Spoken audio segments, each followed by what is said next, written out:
Une esplanade Saint-Jean-d'Acre métamorphosée en fourmilière géante. À une semaine des Francopholies, les salariés s'activent de part et d'autre du chantier.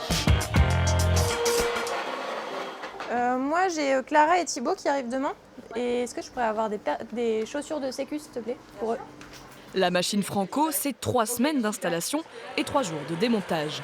Un délai acrobatique qui nécessite d'importants renforts. Ce sont plus de 70 techniciens qui se sont attelés aujourd'hui au montage de la scène principale, sans oublier toutes les structures annexes, stands et gradins. Un dispositif énergivore qui tente de s'adapter aux nouvelles normes écologiques. Cette année, on essaie d'insister sur le recyclage, essayer de s'adapter vraiment au corps de métier que l'on a et le recyclage qui peut se joindre à ça. Par exemple, cette année, on a fait un gros travail sur la menuiserie on travaille avec la matière. On a essayé de récupérer les types de bois qui pouvaient intéresser la matière et qui pouvaient être réutilisés ensuite.